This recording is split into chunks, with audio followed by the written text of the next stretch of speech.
Alex Rider-stormbreaker. Chapter 3. Royal and General. The bank rang the following day. "This is John Crawley. Do you remember me? Personnel manager at the Royal and General. We were wondering if you could come in." "Come in?" Alex was half dressed, already late for school. "This afternoon. We found some papers of your uncle's. We need to talk to you about your own position." Was there something faintly threatening in the man's voice? "What time this afternoon?" Alex asked. "Could you manage 4:30? We're on the Liverpool Street. We can send a cab." "I'll be there," Alex said, "and I'll take the tube." He hung up. "Who was that?" Jack called out from the kitchen. She was cooking breakfast for the two of them, although how long she could remain with Alex was a growing worry. Her wages hadn't been paid. She had only her own money to buy food and pay for the running of the house. Worse still, her visa was about to expire. Soon she wouldn't even be allowed to stay in the country. That was the bank. Alex came into the room, wearing his spare uniform. He hadn't told her what had happened at the breaker's yard. He hadn't even told her about the empty office. Jack had had enough on her mind. "I'm going there this afternoon," he said. "Do you want me to come?" "No, I'll be fine."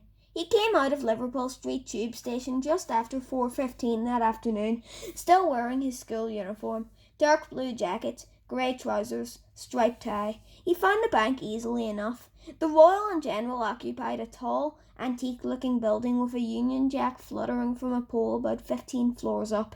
There was a brass nameplate next to the main door and a security camera swivelling slowly over the pavement. Alex stopped in front of it. For a moment he wondered if he was making a mistake going in. If the bank had been responsible in some way for Ian Ryder's death, maybe they had asked him here to arrange his own. No, the bank wouldn't kill him. He didn't even have an account here. He went in. In an office on the 17th floor, the image on the security monitor flickered and changed as street camera 1 smoothly cut across to reception cameras 2 and 3, and Alex passed from the brightness outside to the cool shadows of the interior. A man sitting behind a desk reached out and pressed a button, and the camera zoomed in until Alex's face filled the screen. "So he came," the chairman of the bank muttered. "That's the boy." The speaker was a middle-aged woman. She had a strange, potato-shaped head, and her black hair looked as if it had been cut using a pair of blunt scissors and an upturned bowl. Her eyes were almost black too. She was dressed in a severe grey suit, and she was sucking a peppermint. "Are you sure about this, Alan?" she asked. Alan Blunt nodded. "Oh yes, quite sure. You know what to do?" This last question was addressed to his driver, who was standing uncomfortably, slightly hunched over. His face was a chalky white. He had been like that ever since he had tried to stop Alex in the breaker's yard. "Yes, sir," he said. "Then do it," Blunt said. His eyes never left the screen.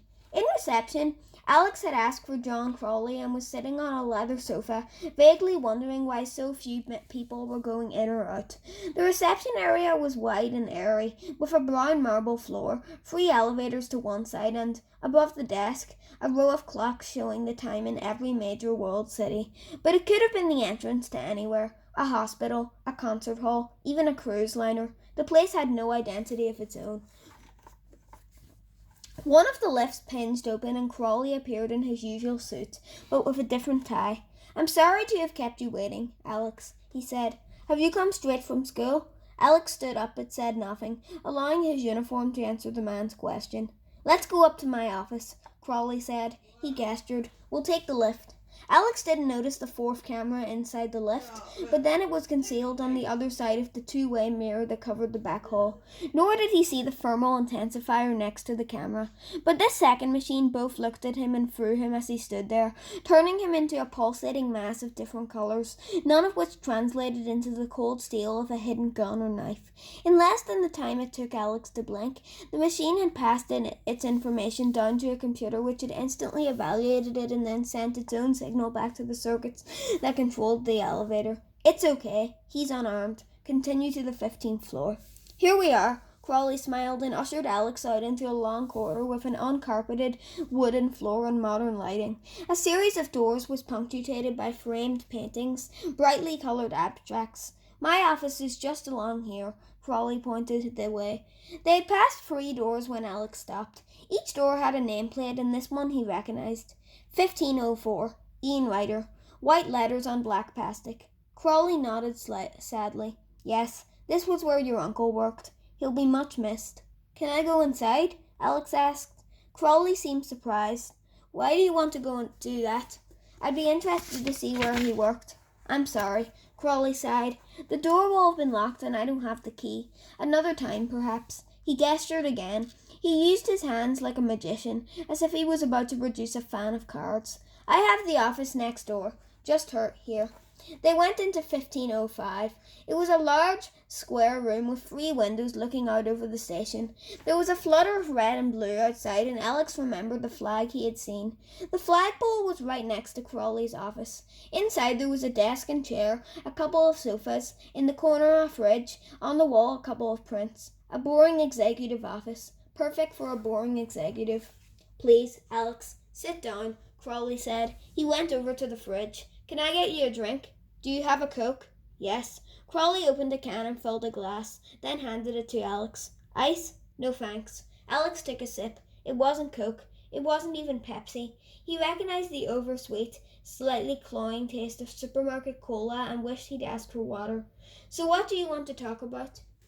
Your uncle's well. The telephone rang, and with another hand sign, this one for "Excuse me," Crawley answered it. He spoke for a few moments, then hung up again. I'm very sorry, Alex. I have to go back down to reception. Do you mind? Go ahead. Alex settled himself on the sofa. I'll be about 5 minutes. With a final nod of apology, Crawley left. Alex waited a few seconds. Then he poured the cola into a potted plant and stood up. He went over to the door and back into the corridor. At the far end, a woman carrying a pile of papers appeared and then disappeared through a door. There was no sign of Crawley. Quickly, Alex moved back to the door of 1504 and tried the handle, but Crawley had been telling the truth. It was locked. Alex went back into Crawley's office. He would have given anything to spend a few minutes alone in Ian Ryder's office. Somebody thought the dead man's work was important enough to keep hidden from him. They had broken into his house and cleaned out everything they'd found in the office there.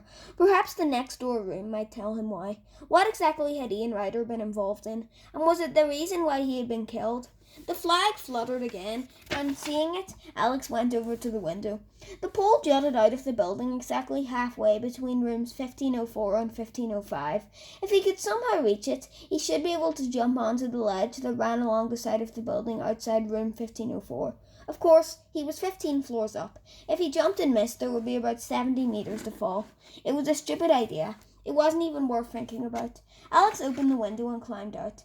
It was better not to think about it at all. He would just do it. After all, if this had been the ground floor or a climbing frame in the schoolyard, it would have been child's play. It was only the sheer brick wall stretching down to the pavement, the cars and buses moving like toys so far below, and the blast of the wind against his face that made it terrifying.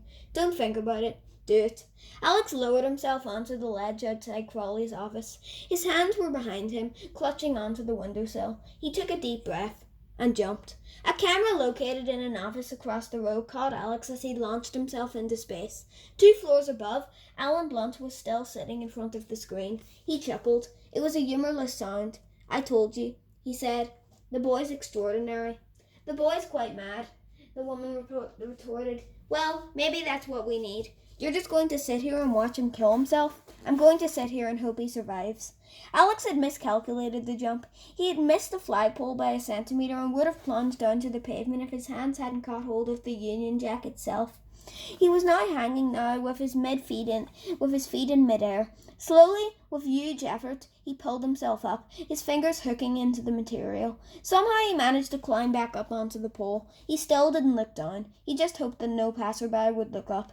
It was easier after that. He squatted on the pole, then threw himself across to the ledge outside Ian Ryder's office. He had to be careful. Too far to the left and he would crash into the side of the building, but too far the other way and he would fall. In fact, he landed perfectly, grabbing hold of the ledge with both hands and then pulling himself up until he was level with the window. It was only then that he wondered if the window would be locked. If so, he'd just have to go back. It wasn't. Alex slid the window open and hoisted himself into the second office, which was in many ways a carbon copy of the first. It had the same furniture, the same carpet, even a similar print on the wall. He went over to the desk and sat down. The first thing he saw was a photograph of himself. taken the summer before on the Caribbean island of Guadeloupe, where he had gone diving. There was a second picture tucked into the corner of the frame. Alex, aged 5 or 6. He was surprised by the photographs. He had never thought of Ian Ryder as a sentimental man. Alex glanced at his watch.